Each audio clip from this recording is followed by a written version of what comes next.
নমস্কার বন্ধুরা, আজ আবার নতুন একটি ভিডিও নিয়ে চলে এসেছি, রান্নার ভিডিও। আজ করব কই মাছ দিয়ে তেল কই। তোমরা দেখতে থাকো। কড়া এখানে বসিয়ে দিয়েছি, কড়াটা গরম হয়ে গেছে আমার। আর এখানে একটু তেল দিয়ে দেবো। তেল আমার গরম হয়ে গেছে, এখানে আমি কই মাছগুলো ছেড়ে দেবো ভাজার জন্য।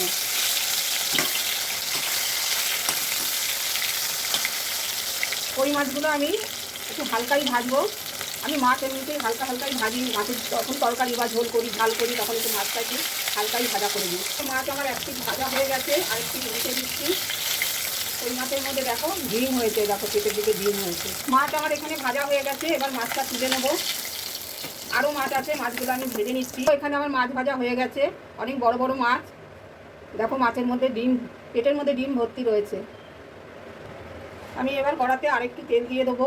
তেল কই তো, একটু তেল বেশি না হলে খেতে ভালো লাগবে না। আর আমি এখানে কালো জিরে ফোড়ন দিয়ে দেবো।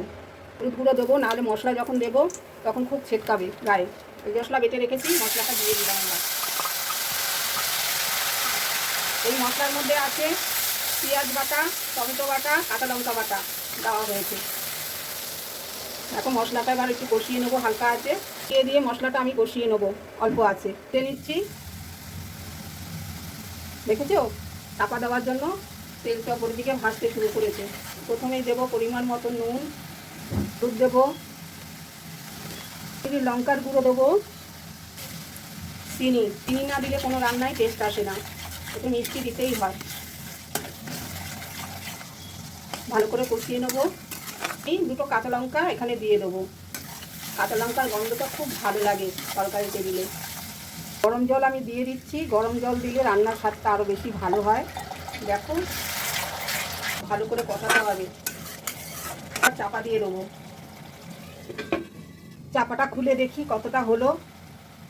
দেখো তেল ছেড়ে দিয়েছে। এর মধ্যে আমি এবার দেব তেল কইয়ের আসল মশলা, পোস্ত বাটা আর সর্ষে বাটা দুটো মিশিয়ে দিয়ে দিলাম। আর চাপা দিয়ে দেবো, তুলে নেবো। দেখো এখানে তেল ছেড়ে দিয়েছে আমার মশলা, একদম তেলটা ছেড়ে দিয়েছে। এতক্ষণ আঁচ কমানো ছিল, একটু আঁচটা বাড়িয়ে দেবো। আমার কষানো হয়ে গেছে। এবার আমি এর মধ্যে জলটা দিয়ে দেবো, গরম জল। হ্যাঁ, দিয়ে দিলাম। চাপা দিয়ে দেবো। জল এই পর্যন্তই দেবো, তেল কই তো, জলটার পরিমাণ একটু কমই দিতে হবে। অবস্থায় আছে। এই তো ঝোলটা আমার ফুটে গেছে। এবার আমি মাছ ছেড়ে দেবো। কই মাছগুলো এর মধ্যে দিয়ে দেবো। দেখো কই মাছগুলো কিন্তু আমি হালকা হালকাই ভেজেছি। আর দেখো মাছের ভেতরে ডিমে ভর্তি পেটে। এই দিয়ে দিলাম কই মাছ, খুব বড় বড় মাছ। এবার এর মধ্যে কম আছে, ফুটতে থাক। এবার আবার চাপা দিয়ে দেবো। চাপা দিয়ে রান্না করলে রান্নার স্বাদটাই অন্যরকম হয়। আমার তেল কই প্রায় তৈরি হয়ে গেছে। এর মধ্যে আমি খানিকটা ধনে পাতা দিয়ে দেবো। পাতা দিলে টেস্টটাই অন্যরকম হবে। দেখো আমার তেল কই এখানে পুরো কমপ্লিট হয়ে গেছে। এবার এটাকে নামিয়ে নেবো। তোমাদের যদি এই রেসিপিটা ভালো লাগে, তোমরা অবশ্যই বাড়িতে রান্না করে খেও, দেখবে কেমন লাগে, আর আমাকে কমেন্ট করে অবশ্যই জানাবে। এখানে আমার তেল কই সম্পূর্ণ হয়ে গেছে, রান্না করে নিয়েছি। দেখো তোমরা কেমন হয়েছে, কত সুন্দর। আমার তো খুব সুন্দর লাগছে, তোমাদের কেমন লাগছে কমেন্ট করে জানিও।